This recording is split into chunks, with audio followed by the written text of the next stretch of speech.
Midwest Whitetail is brought to you by Realtree, Hoyt Archery, Fuse Accessories, Muddy Outdoors, Frigid Forage, Trophy Rock, Scentmaster, Cabela's, Rocket Broadheads, Bloodsport Arrows, Redneck Hunting Blinds, Scott Archery, Woods Zero Turn Mowers, Scentlock, Deer Grow, Quiet Cat, Execute Scent Control, Non-Typical Wildlife Solutions, Yeti Coolers, and Nikon.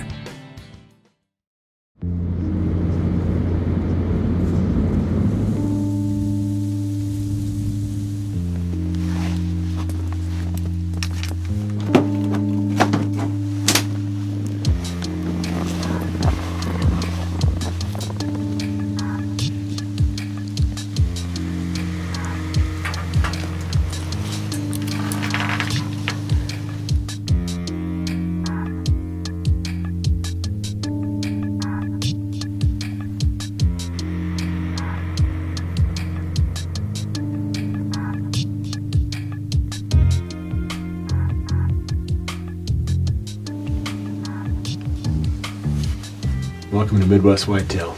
This is my last day of hunting for the 2014 season. It's a last-ditch effort.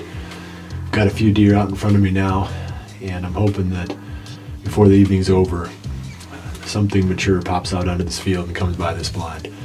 It's been a battle. It's been a season-long battle, 50 days. Now, I won't say that it was not enjoyable, because it certainly was enjoyable. Anytime you're hunting, it's a lot of fun to be out there enjoying God's creation and putting your time in. It's been frustrating from the standpoint of some of the bucks that I've hunted just haven't cooperated. I would say more so this year than any year in the past.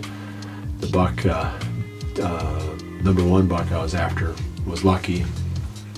Really just didn't get any cooperation whatsoever out of that deer. We saw him in the end of October and not again since. The lesson there is probably that I should have been running trail cameras a little bit more heavily in that area.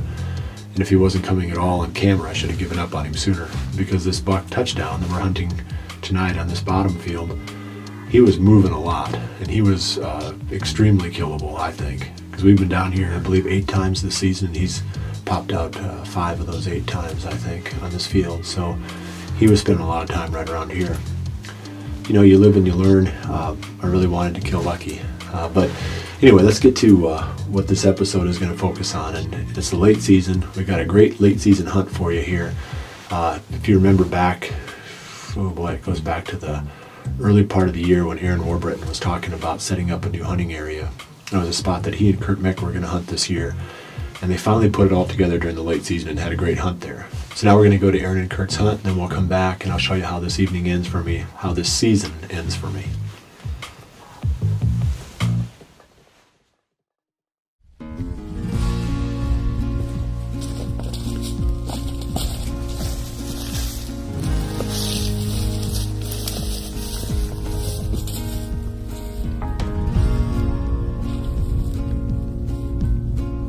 It's December 30th. Aaron and I are back out on our family farm, sitting in the redneck hay bale blind. It's really cooled off today. It's the coldest we've had in the last couple weeks. We checked the trail cameras last week, and the big 8-pointer we've been getting on camera all year finally showed up in the day. Coming in about 4:45. We actually got him coming through the gate just over my right shoulder, only about 40 yards away. We've got a northwest wind taking our scent behind us over the picked cornfield.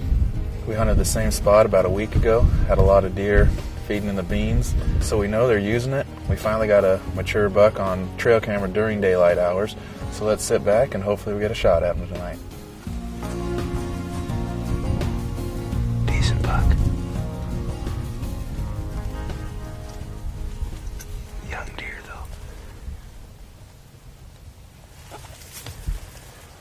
We didn't get in here any too early, did we?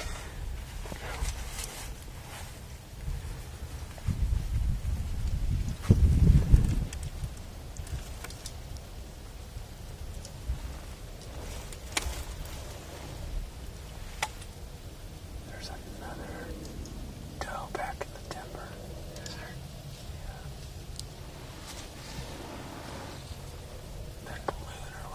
stuck in the fence. That's a good sign, because that's where he's been coming out of. She's right back there. Now there's... How many deer out there? 1, 2, 3, 4, 5, 6, 7, 8. Another doe. Well, it's about 4:15 right now. We've been in here about 45 minutes, and the deer are just pouring in from all directions. We've got about 15 out in front of us right now, but the bucks tend to show up from either the north through the gateway or from the south and work their way across the field and into the plot. We've seen them do it time and time again, so we're going to sit back, keep our eyes open, checking from all directions, and hopefully one of those big mature bucks comes out.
Stop him.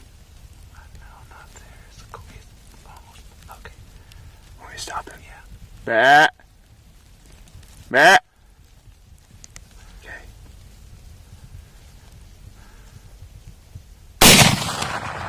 Dropped him. Dropped him. Oh, you got him. Oh, big buck down. Can you believe that? All of our work this summer. We got in here just in the nick of time tonight.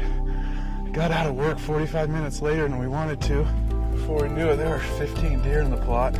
Aaron said, big buck to the south. Opened up the little side window of this redneck hay-bale blind, grabbed my shooting sticks.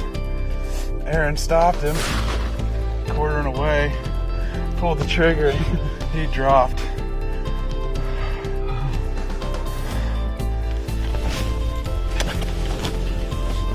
Let's go take a look at him.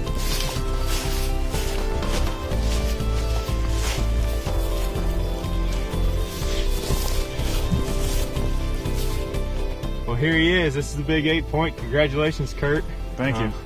Big old 8-pointer. This is one of the 2 mature bucks that we've been chasing on this food plot all year long.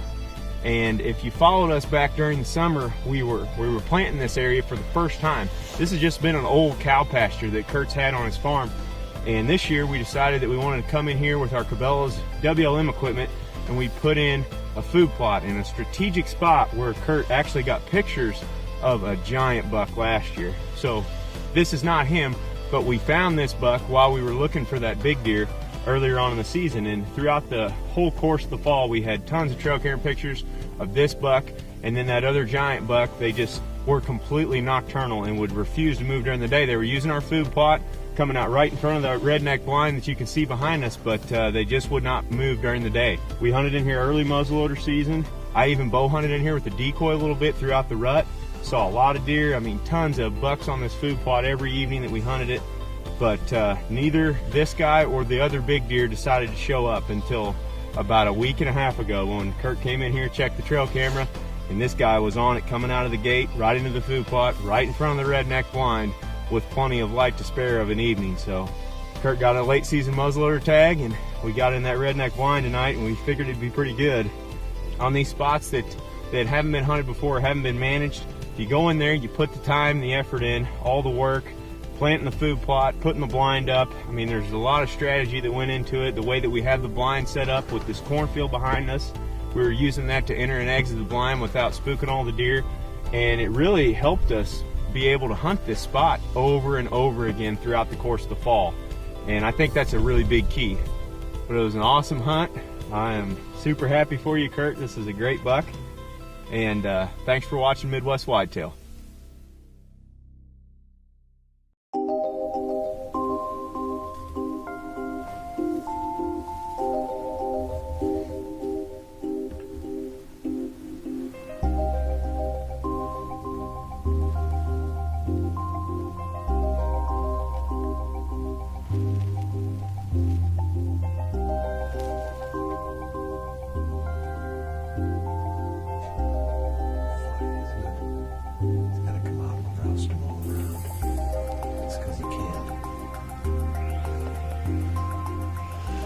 Action started fast and furious. It wasn't too long after we were in the blind and there was deer coming out into the field already.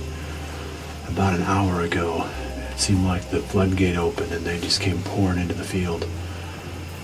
And then the deer, just doing what deer do, who knows what goes through their heads, but they all drifted off the field, moved down along the edge of the timber, and they're starting to kind of work their way back out again on the far end of the field.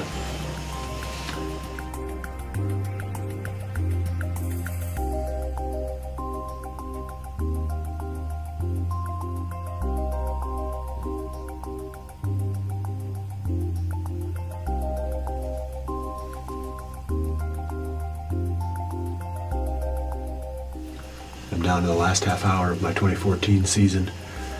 We've seen a lot of deer this evening. We've seen a couple of 3-year-olds and some nice younger bucks, but so far nothing that would tempt me to even reach for my bow. Half an hour, something could still pop out here, and if it does, we'll bring you that action in next week's episode. Otherwise, I'm going to close out this week by saying I hope you had a good season. We sure have enjoyed bringing Midwest Whitetail to you. It's been a long road, but I'm thinking that I've got 5 arrows in my quiver, and usually we're worried about spooking deer when we leave a blind at the end of the legal shooting time. What do I care? I'm not coming back. I'm thinking I might just have a meltdown, and whatever deer are out there, I'm just going to keep shooting until I can connect with something.